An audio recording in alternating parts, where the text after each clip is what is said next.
Hey everybody, and welcome to our first mini lecture on exponents. In this lecture, we're going to talk about these 5 basic rules of how we can deal with expressions that involve exponents. So to start with, let's talk about what using exponents looks like. It's been a while, right?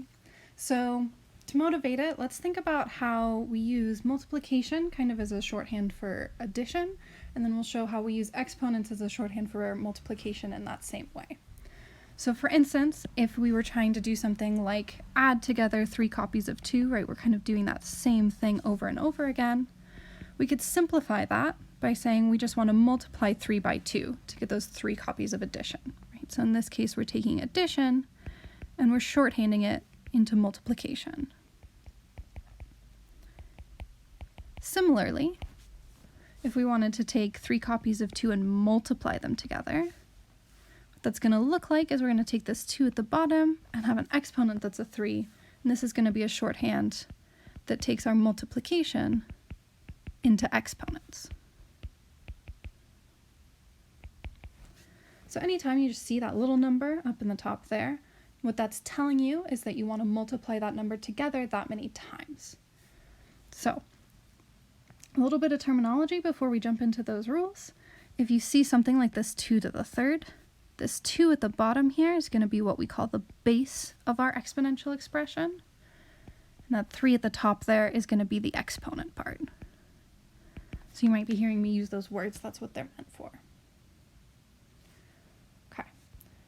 Here are our 5 basic rules for exponents. They tell us essentially what we can do in order to make our expression look as simplified as possible. And we'll talk at the end of the last video about what that looks like to simplify an expression, what you're trying to do. But for now, let's focus in on what we're allowed to do, these tools that we can use to deal with these exponents. And we'll walk through these rules one at a time. So with that first rule, we've got the product rule. So you'll see you have the same base, x, and it's raised to the 8th power, and then we multiply it by x raised to the bth power. And what that's going to simplify to is just x raised to the a plus b power. So to show us why that works, let's go ahead and do an example with some numbers. So let's try 2 to the 3rd times 2 to the 5th. So remember, those exponents are just shorthand for multiplication. So that 2 to the 3rd, that'll be 3 copies of 2 multiplied together. Then I'll multiply that by 2 to the 5th. That'll be 5 more copies of 2 multiplied in there. But if you count all those up, it's just 8 copies of 2 multiplied together. So if we think back how those exponents work, that should be 2 to the 8th power, right? And that 8 we could have gotten similarly by just doing 2 to the 3 plus 5. Now we don't always expect you to write out every single copy of what that exponent means. For instance, if I gave you maybe a more difficult example or an example with larger numbers, we could try 17 to the 84th power times 17 to the 27th power. Right? I don't want you to write out 84 copies of 17 and then another 27 copies of 17. That's a lot. Instead, what we can do is we can say, well, that is 17 to the power of 84 plus 27, or simplified a little further, that'll be 17 to the 111th power. Okay, that's our first rule. Let's move on to our second one. So our second rule is the quotient rule. It's going to look really similar to that product rule, but instead of that multiplication, we're going to do division. So now we have that same base x, but it's going to be x to the 8th power divided by x to the bth power. And instead of adding the 2 exponents together, we're going to subtract them. So let's do this again with a number example. So let's think of 3 to the 7th over 3 to the 5th. So again, exponents are just shorthand for multiplication. So in the numerator of this fraction, I could just have 7 copies of 3. And then in the denominator, I'm going to have 5 copies of 3.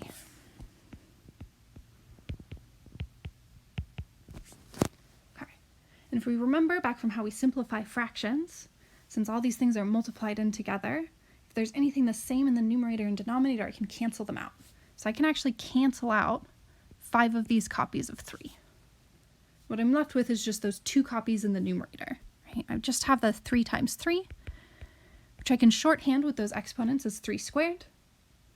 But remember, that can come directly from that 5 and 7, right? This is the same as 3 to the power of 7 minus 5. Would also get us to that 3 squared. And again, when you use these rules, you don't have to write out, every single copy multiplied together. Let's try again with an example with some larger numbers. So for instance, if you had 17 to the 84th power divided by 17 to the 27th power, it's going to be the same as 17 raised to the power of 84 minus 27, or simplified just a bit further, 17 to the 57th power. All right, that's our second rule, those quotients. Let's move on to our third rule.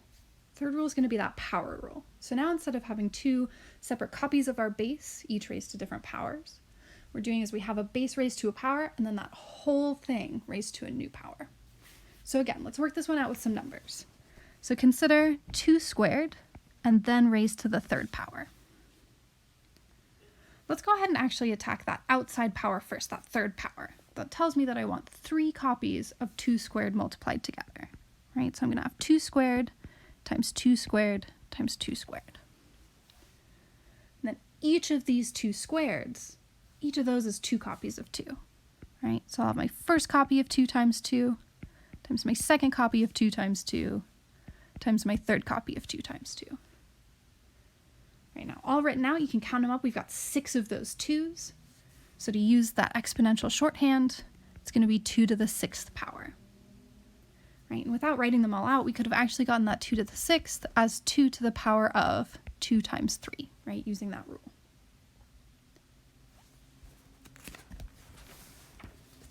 All right, now similar to this power rule that we just did, our fourth rule is what's called power rule for a product. So now instead of 2 different powers, right, we see that product together in the set of parentheses, that x times y.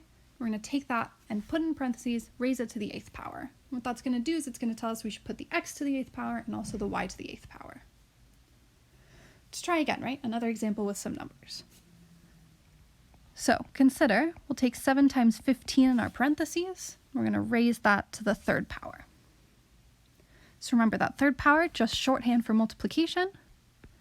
So we're going to have 7 times 15 times 7 times 15 times one more copy of 7 times 15. Now remember, multiplication, when they're all multiplied out like this, I can do it in whatever order I want to. So I can rearrange all of these terms. I can instead say, okay, let's do all 3 copies of 7 first. Then I'll do all 3 copies of 15 next. And then from here, we can use that exponential notation to say that these 3 copies of 7, well, that's 7 to the third. And then those 3 copies of 15, that's 15 to the third as well. Right, so essentially I just take that third power and I give it to each of those terms. The 7 times 15 all raised to the third power is just 7 to the third times 15 to the third.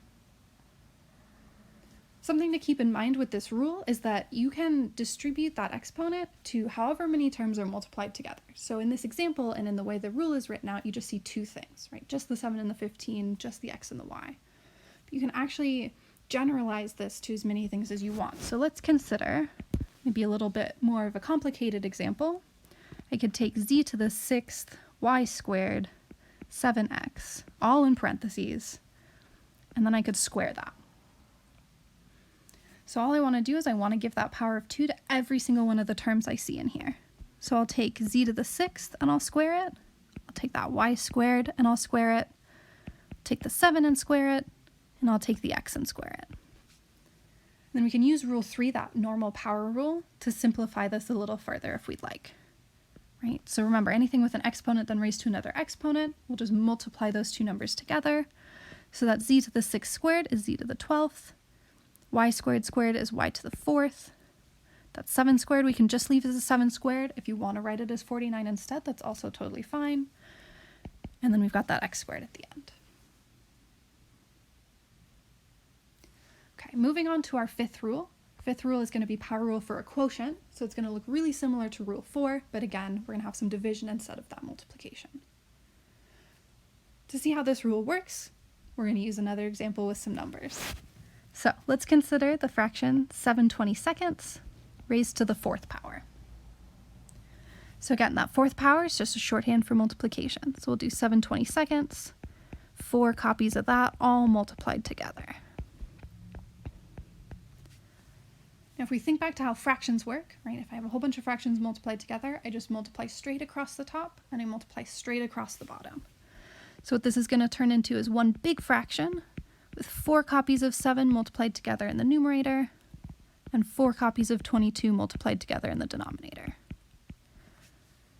And from here, I can turn it into that shorthand with the exponents, right? Those 4 copies of 7, that's 7 to the 4th, and those 4 copies of 22, that's 22 to the 4th.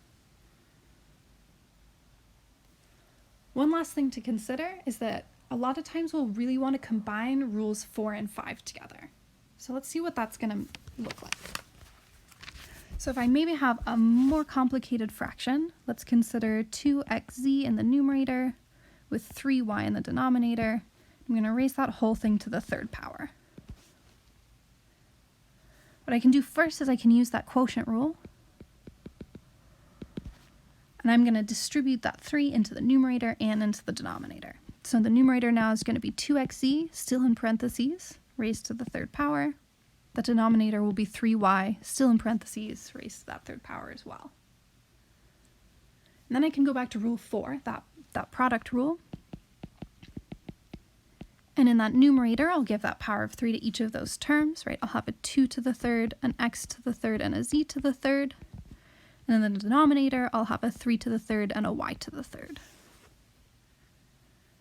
So anytime you kind of have all of these terms together in a fraction like this, what you're going to end up with is this last thing you see on the right with that 3rd power on every single term that you see. So you can, if you want to, while you're going through your work, instead of breaking it down into using rule 4 first and then using rule 5 first and then using rule 4, what you can instead do is jump straight from this expression you see on the far left with everything in parentheses and the 1/3 power into this expression you see on the far right where each of the terms has that 3rd power. All right, in the next video, we'll talk about some other peculiarities that come up with exponents, and we'll also talk about what we mean when we say simplifying an expression with exponents.